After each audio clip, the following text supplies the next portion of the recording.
Hello everyone, this is Sumandeep, आपकी Vedantu chemistry teacher and मैं लेकर आई हूँ आपके लिए 10 most important questions from my one of the most favourite chapters D and F block elements. ये inorganic का एक ऐसा चैप्टर है जिसकी वेटेज बहुत ही ज़्यादा है इन दी जेई एग्जाम। एंड अगर आपने देखा हो पीरियोडिक टेबल के रिलेटेड सारे ही ब्लॉक के जो चैप्टर्स हैं सारे इंपॉर्टेंट हैं एंड इनऑर्गेनिक के हैं, तो चीज़ें थोड़ी आपको याद रखनी पड़ती हैं। बट आज हम ये देखेंगे ये टॉप 10 क्वेश्चंस को सॉल्व करने के बाद कि कैसे हमें अप्रोच करना है। सारे टॉपिक्स तो हम पढ़ ही रहे हैं, बट हमारा फोकस होना चाहिए कि कौन से टॉपिक्स पे फोकस करना है एंड कौन से टॉपिक्स पे पढ़ते टाइम हमें ज़्यादा फोकस करना है और ध्यान देना है चीज़ों पे कि कैसे क्वेश्चंस आ रहे हैं। ओके, बट ये सब जानने से पहले चैनल को सब्सक्राइब कर लीजिए, क्योंकि ऐसे और भी इंटरेस्टिंग अपडेट्स आपके लिए आ रहे हैं जिसमें हमने लॉन्च कर दिए हैं आपके लिए easiest question from each chapter. तो इस चैप्टर का कौन सा इजीएस्ट क्वेश्चन रहा है आज तक जब भी आया है लेटेस्ट, जो भी 3-4 साल में, वो हम डिस्कस करने वाले हैं। बट अगर मैं बात करूं आज की क्लास की, इसमें भी क्वेश्चंस लेटेस्ट 2020 से लेकर 2023 तक ही आए हैं। तो जैसे मेरे पास फर्स्ट क्वेश्चन है, ये कब आ रखा है, इट केम इन 2023, इसी साल 12 अप्रैल, 2-3 महीने पहले ये क्वेश्चन आ रखा है। और क्वेश्चन क्या कह रहा है, given below statements are given, सबको पता है असर्शन रीजन बतानी है। सो असर्शन है कि 5f electrons can participate in bonding to a far greater extent than 4f electrons. क्या ये सही है? एंड रीजन है कि 5f जो ऑर्बिटल्स होती हैं they are not as buried as 4f orbitals. ये ना करेक्ट स्टेटमेंट है। आपको पता है एफ शेल को हम एंटी पेनल्टीमेट शेल भी कहते हैं, मतलब एक तो वैलेंस शेल होती है, उसके अंदर वाली शेल पेनल्टीमेट शेल, उसके भी अंदर वाली shell antepenultimate shell, F वो रहती है। तो काफी अंदर तक ये मतलब पड़ी होती है, तो ये ज्यादा पार्टिसिपेट नहीं करती। जो 4f ऑर्बिटल्स हैं ये है लेंथेनॉइड्स के लिए, फिर ये इतना ज्यादा पार्टिसिपेट नहीं करते। बट एक्टिनॉइड्स हैं जिनमें 5f ऑर्बिटल है, ये इतनी ज्यादा ब्यूरिड नहीं रहती, जैसे इन्होंने बोला भी है, ये करेक्ट है। ये इतनी ज्यादा अंदर तक नहीं रहती, तो ये बाहर वाले इलेक्ट्रॉन्स जो होते हैं वो अवेलेबल रहते हैं अदर एटम्स के साथ रिएक्ट करने के लिए। सो ये क्या है, एक करेक्ट स्टेटमेंट है। So both are true and R is correct explanation of A. ये हमारा राइट आंसर है, ठीक है। सो इसकी एक्सप्लेनेशन भी यही दे रखी है, दोनों ट्रू है बट आंसर इनका ए ही आएगा, इसी वजह से करेक्ट एक्सप्लेनेशन है उसकी। डन। कितना इजी क्वेश्चन था और हमें टाइम भी नहीं लगा इसको करने में। बट इसके लिए समझ आना चाहिए, जैसे मैं फिर से बता देती हूँ, जो हमारे पास ऑर्बिटल्स है ना, ऐसे शेल्स हैं, तो सबको पता है जो वैलेंस इलेक्ट्रॉन्स हैं सिर्फ वही पार्टिसिपेट करते हैं बॉन्डिंग में, अंदर वाले थोड़ी करते हैं। बट अगर वो बहुत ही ज्यादा अंदर जाके ब्यूरी कर रखे हैं तो बिल्कुल नहीं करेंगे। बट 5f के केस में ऐसा नहीं है, वो आराम से पार्टिसिपेट करती है, ठीक है। So done with the first question. क्या टाइम लगा, few seconds and we are done. Next question, which of the following statement is correct. देखो यहाँ पर मुझे M3 M2 देखकर ही पता चल गया, यहाँ पर उन्होंने दे रखा है M1, इसको Mn है, ये मैंगनीज है। मैंगनीज रिडक्शन पोटेंशियल जो है वो ग्रेटर देन है आयरन से नहीं। आयरन की अगर पोजीशन देखो आप पीरियोडिक टेबल इलेक्ट्रोकेमिकल सीरीज में, तो आयरन की जो पोजीशन है वो ऊपर है, ठीक है, मैंगनीज उससे नीचे है। आपने आयरन के बारे में ज्यादा सुना या मैंगनीज के बारे में? Obviously iron. सो इसका आंसर ये तो करेक्ट नहीं है, सॉरी, ये इनकरेक्ट स्टेटमेंट है। Higher oxidation state of first और D block elements are stabilised by oxide ion. Obviously oxygen का नेचर क्या है, वो हमेशा जिंक हो गया या जैसे क्रोमियम हो गया, क्रोमियम के साथ भी वो क्या करती है, CrO3 जैसे बना दिया। तो ऐसे सारे मॉलिक्यूल्स बनाने के चांसेस रहते हैं कि हाँ, वो जो हाईएस्ट ऑक्सीडेशन स्टेट्स होती हैं फर्स्ट ट्रांजिशन एलिमेंट सीरीज की, उनको ये जस्टिफाई करती है, राइट।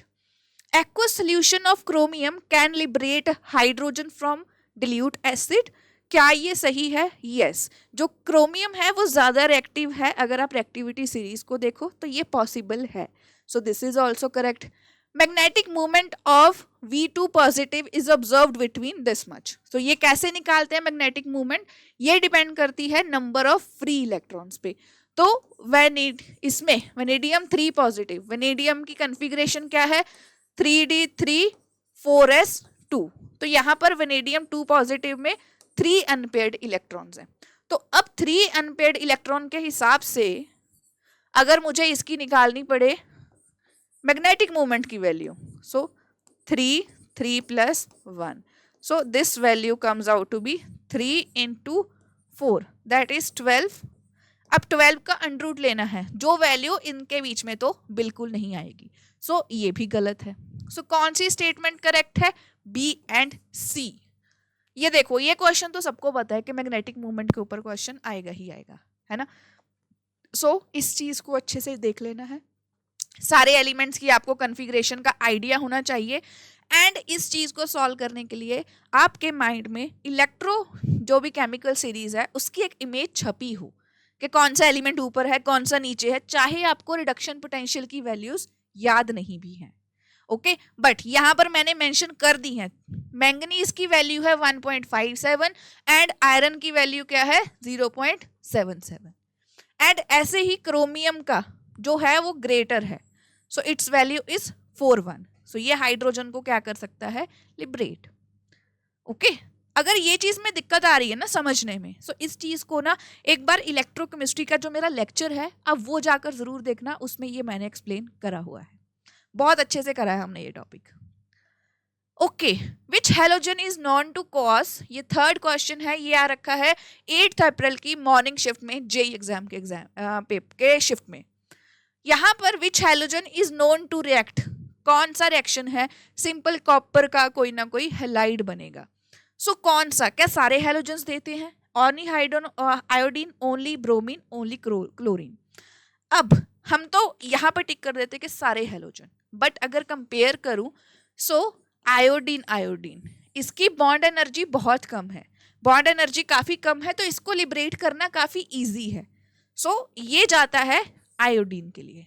सो यहाँ पर आयोडीन आंसर आना है, नॉट ऑल। अगर आपने सारे देखे भी हैं डजंट मीन कि उनको बनाना आसान है, ये काफी इजीली बन जाते हैं। आयोडीन की एनर्जी आपको पता है, सबसे बड़ा साइज है, बॉन्ड लेंथ कितनी छोटी है, सो ये सबसे पहले बनना पसंद करती है, ठीक है, as compare to all others. So B option is the right one. यहाँ पे लिखा हुआ relatively low energy of I bond, okay. And उनकी जो एनर्जीज है क्लोरीन एंड ब्रोमीन, उनको बनाने के लिए ज्यादा एनर्जीज लगनी है, making it more difficult for these two form, तो उनमें टाइम लग रहा है, सो टिपिकली ये नहीं बनते। Third question is done. अब बारी आती है फोर्थ क्वेश्चन की, which is JEE main 2023 8 April morning shift का क्वेश्चन है। यहां पर क्या बोला है? In chromyl chloride, the number of d electrons present in chromium is same as. So chromyl chloride का फॉर्मूला क्या होगा? CrO2Cl2।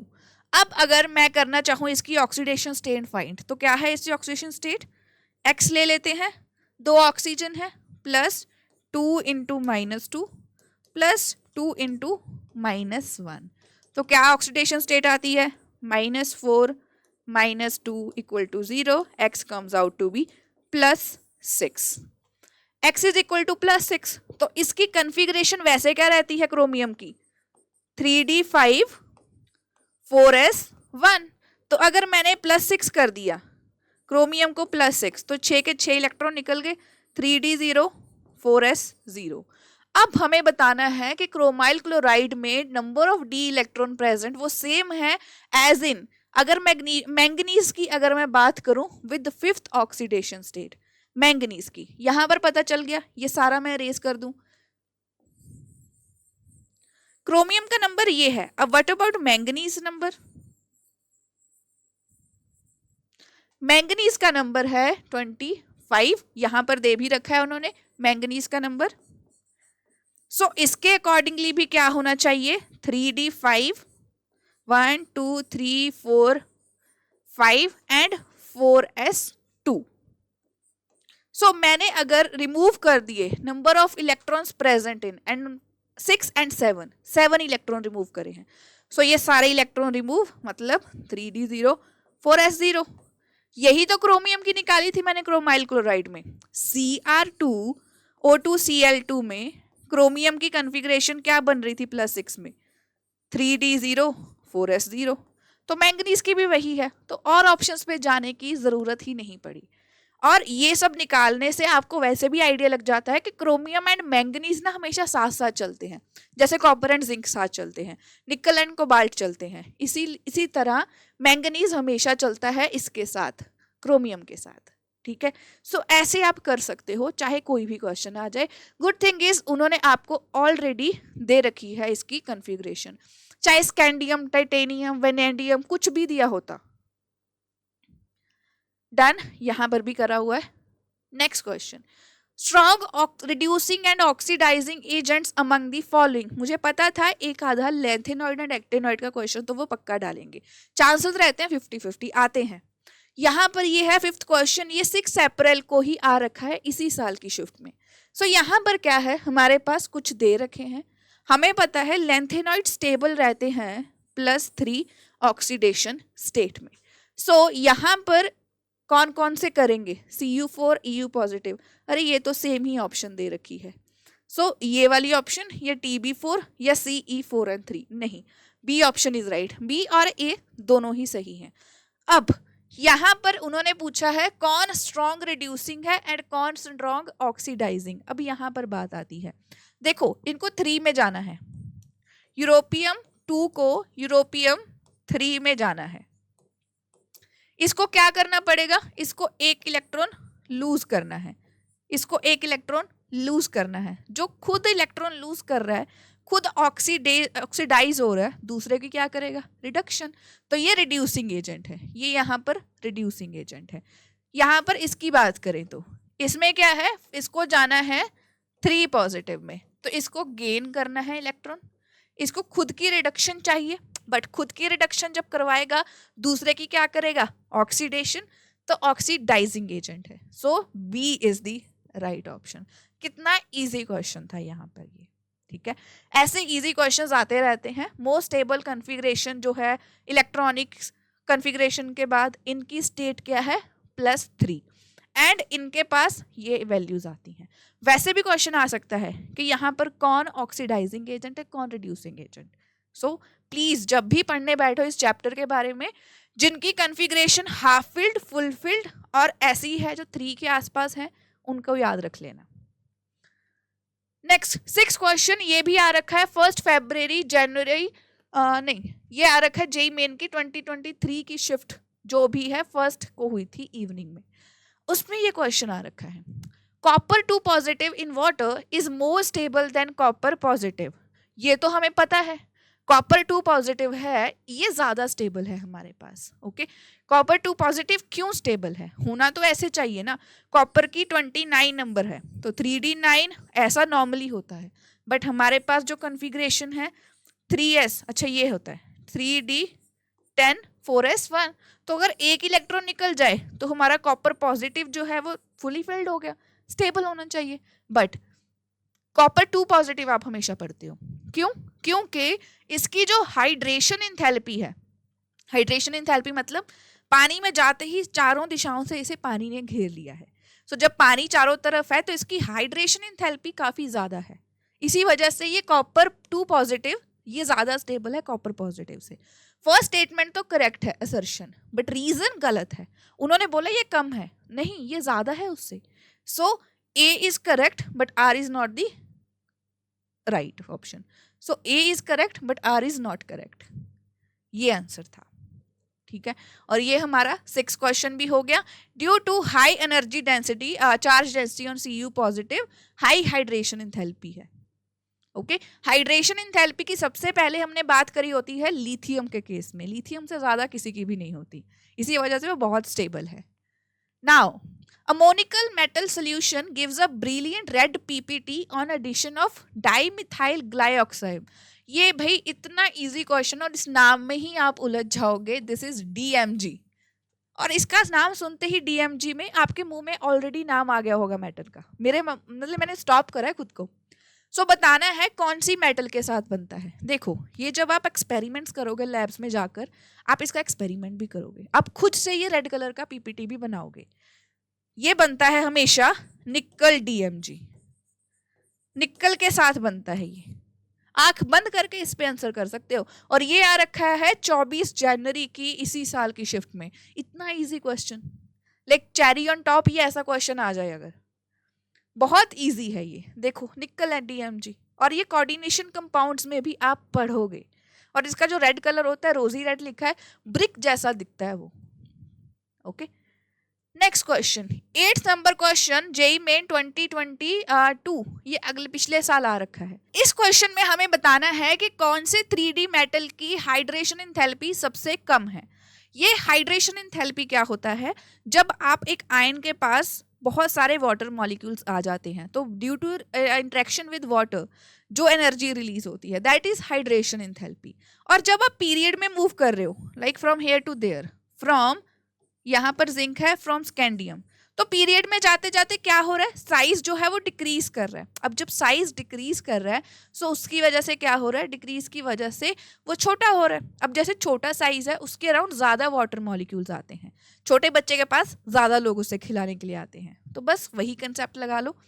अब क्रोमियम यहाँ पर है, मैंगनीज इधर, फिर आता है मेरे पास आयरन एंड देन कोबाल्ट, ऐसे ही सीक्वेंस रहता है। अब इस साइड जाते जाते हाइड्रेशन एंथैल्पी क्या होनी चाहिए हमारे पास, इंक्रीज, इस साइड तो इंक्रीज कर रही है, तो सबसे ज्यादा होगी कोबाल्ट की, फिर आयरन की, फिर यहाँ पे होगी क्रोमियम की।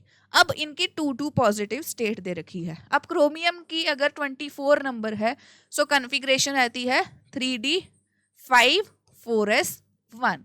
अब क्रोमियम 2 पॉजिटिव में क्या होगी, इसमें होगी 3D4, और मैंगनीज में क्या होगी 3D5। अब ये हाफ फिल्ड है, ये ज्यादा स्टेबल है, 4s0। अब ये ज्यादा स्टेबल है, सो जो क्रोमियम है इसकी जो ऑक्सीडेशन, इसकी जो हाइड्रेशन एंथैल्पी है वो क्या होनी चाहिए, वो सबसे ज्यादा होनी चाहिए, सॉरी सबसे कम होनी चाहिए। बट यहाँ पर मैंगनीज जो है उसकी हाफ फिल्ड है और वो स्टेबल हो चुका है, सो अब इसकी ज्यादा होगी, सॉरी लो होगी, मैंगनीज की अब लो हाइड्रेशन एंथैल्पी होगी। सो अगर मैं कंपेयर करूं तो वैसे तो नॉर्मल सीक्वेंस फॉलो होना चाहिए, बट यहाँ पर मैंगनीज की जो है, यहाँ पर मैंगनीज की जो है हमारे पास हाइड्रेशन एंथैल्पी सबसे लो कंसीडर करी जाएगी। तो आई टोल्ड यू ऑलरेडी, हमेशा आप क्रोमियम एंड मैंगनीज में फंसोगे, ठीक है, सो इसका ख्याल रखना। 9th question, in following pairs one in which both the metals are colourless. इस क्वेश्चन का ना सबको पता होता है कि ये क्वेश्चन आएगा, इस क्वेश्चन से बार बार पूछा जाता है, और ये भी 2022 में 29 जुलाई की शिफ्ट में आ रखा है। यहाँ पर क्या दे रखा है, हमारे पास कुछ एलिमेंट्स हैं, जैसे फर्स्ट को देखें, स्कैंडियम की कन्फिग्रेशन क्या होगी 3D1 4s2। जब मैंने 3 इलेक्ट्रॉन निकाल दिए, क्या बचा 3D0 4s0, सब 0। जिंक का है 30, 3D10 एंड 4s2, 2 इलेक्ट्रॉन निकाल दिए, पीछे बचे 3D10। एक है टोटली एम्प्टी, एक है टोटली फुली फिल्ड, तो दोनों केसेस में क्या है, दोनों ही कलरलेस होंगे। क्यों, देखो कलर्स होते क्यों हैं, जब इलेक्ट्रॉन ऊपर से नीचे जंप करते हैं। अब जब खाली है उसमें क्या जंप करेगा, same with the second one, जिसमें 2 इलेक्ट्रॉन्स जो है निकल गए, तो 10 है डी में, टोटली फिल, तो कोई जंप होगा ही नहीं, ना नीचे जगह है ना ऊपर जगह है, सो ये भी नहीं possible. Okay, so A is the right option. मुझे बाकी ऑप्शंस देखने की जरूरत भी नहीं है कि ये क्या है। अब इसमें देख लेते, आप ये टाइटेनियम में देख लो, नहीं आने वाला, इसमें 22 है, यहाँ पर 3D2 एंड 4s2 है, फिर भी एक इलेक्ट्रॉन बच जाएगा जो कलर देगा। सेम विद वेनेडियम 2 पॉजिटिव, इसमें भी हमारे पास 3 इलेक्ट्रॉन बच जाएंगे अनपेयर्ड, तो इसका कलर होगा। सो ऐसे क्वेश्चंस नहीं छोड़ने हैं, ये बहुत इंपॉर्टेंट है और टीचर बोलता भी है और वो क्वेश्चन आ भी गया है। तो ये था हमारा 9th क्वेश्चन, सेम दे रखी है चीज यहाँ पर। तो कन्फिग्रेशन सारे एलिमेंट्स की आपको पता हो, सेकेंडियम से titanium, vanadium, chromium, manganese, iron, cobalt, निकल, कॉपर, जिंक, सबका आइडिया हो। कन्फिग्रेशन पता कैसे होती है, जैसे 21 22 23, तो जितना इनके पीछे का नंबर है वही इनकी डी में इलेक्ट्रॉन्स होते हैं। ओके, वही इनकी डी में इलेक्ट्रॉन्स है, तो इस चीज का ख्याल रखना है।